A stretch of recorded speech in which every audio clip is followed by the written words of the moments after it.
Hey, welcome back. So, I want to talk to you just for a second about using your time wisely. Your time is your biggest resource. It is your best resource. You cannot make more of it. You can't buy more of it. You have exactly as many hours of the day that Beyonce has, and how in the world are you using it compared to someone else who's ultra successful? And so, here's what I want to say to you: you don't have to spend all of your time chasing down everything. What I would instead encourage you to do is build systems that automate the process so that you can spend your time doing what makes you the most money, and that's the people work.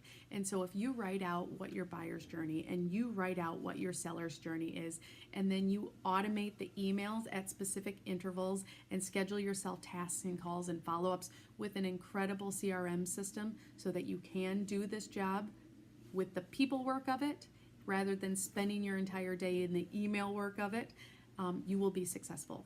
But it requires automation. It requires you knowing what in the world you do all day long so that at some point you can delegate it or you can automate it so that you can be ridiculously successful being in front of people. Because that's what they want. That's what you want. That's what you got into real estate to do, was to serve others and to be your best self. Not to stick all of your time into your email and not be your best self and then be angry because you spent all of your time in email, right? There's no reason for that. There's no reason for that. So again, here's what I want you to do.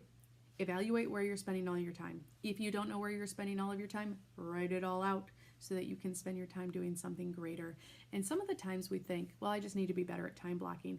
Actually, what you need to do is be better at delegating so that you can have time to spend in an 8-9 hour day rather than a 12-hour day, because you refuse to delegate and you refuse to automate. That was a tough one for me to hear a year ago because I wanted to have control over everything I was doing.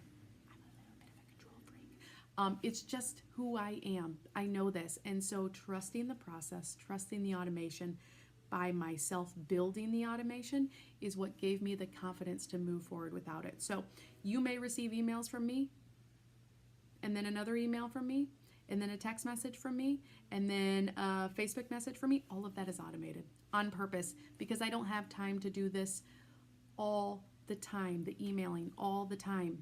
It's overwhelming. So if you go through a process that's similar every single time you go through it, write out what those steps are involved with it, write the emails that you typically send with it, put them into your CRM at different intervals, and move forward and just make the phone calls and go to the appointments because that's your genius zone, right?